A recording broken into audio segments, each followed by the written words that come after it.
আসসালামু আলাইকুম। স্বাগতম মহাগ্রন্থ আল কোরআনের ধারাবাহিক তাফসিরে।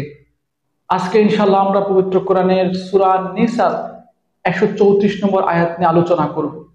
এই আয়াতে মন আল্লাহ রাব্বুল আলামিন বলেন, من كان يريد ثواب الدنيا فعند الله ثواب الدنيا فعند الله ثواب الدنيا والآخرة وكان الله سميعا بصيرا।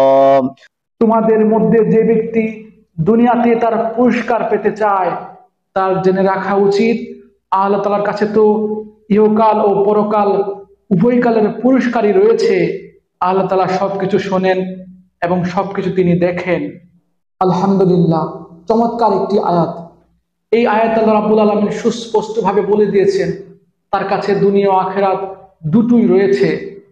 আখিরাত বাদ দিয়ে শুধু দুনিয়া অর্জন যেমন মঙ্গলজনক নয়, ঠিক তেমনি দুনিয়া বাদ দিয়ে আখিরাত অর্জন ইতিবাচক নয়, বরং দুনিয়া ও আখিরাত দুটোর মধ্যে ভারসাম্য আনাই মঙ্গলজনক।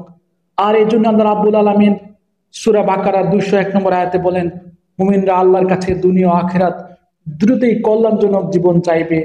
আবার আল্লাহ রাব্বুল আলামিন সূরা নিসার 200 নম্বর আয়াতে বলেন, হে মুমিনগণ, তোমরা ধৈর্য অবলম্বন করো, দৃঢ়তা প্রদর্শন করো এবং নিজেদেরকে প্রতিষ্ঠিত করো, আল্লাহকে ভয় করো যাতে তোমরা সফল কাম হতে পারো। দুনিয়া ও আখিরাত দুটোতেই সফল কাম হবার বিষয়টি জোরদার করতে আল্লাহ রাব্বুল আলামিন সূরা জুমার 10 নম্বর আয়াতেও বলেন, হে মুমিনগণ, তোমরা নামাজ শেষ করে পৃথিবীতে ছড়িয়ে পড়ো এবং আল্লাহর অনুগ্রহ জীবিকা তালাশ করো ও আল্লাহ তাআলাকে অধিক স্মরণ করো যাতে তোমরা জীবিকা উপার্জনে সফল কাম হতে পারো। আসলে দুনিয়া হলো আখিরাতের কৃষিক্ষেত। দুনিয়াতে আখিরাতের সফলতা অর্জন করতে হবে।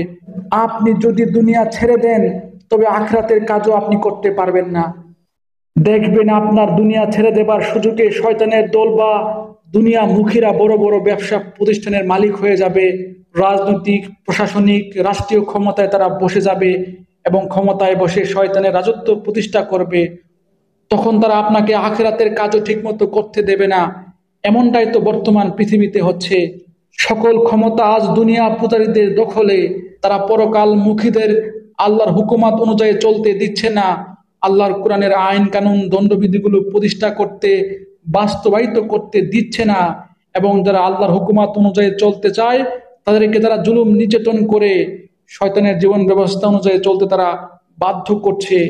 আর এই অধঃপতনের কারণ হলো মুসলমানরা আল্লাহর কাছ থেকে শুধু পরকাল চায়, অথচ তাদের উচিত ছিল দুনিয়া ও আখিরাত দুটোই চাওয়া। আপনি যেমন এমপি, মন্ত্রী, সচিব, জজ, ব্যারিস্টার, ডাক্তার, ইঞ্জিনিয়ার, শিল্পপতি ও বিজ্ঞানী হবেন, ঠিক তেমনি আপনি নামাজি, হাজি, গাজী ও আল্লাহর একনিষ্ঠ অনুগত বান্দা হবেন। এতে করে ইনশাল্লাহ আপনিও দুনিয়া ও আখিরাতে সাফল্য মণ্ডিত হতে পারবেন। আল্লাহ রাব্বুল আলামিন আমাকে সহ আপনাদের সবাইকে দুনিয়া ও আখিরাতের উভয় জীবনে সফল হবার তৌফিক দান করুন। এই প্রত্যাশা এখানে শেষ করছি। ধন্যবাদ।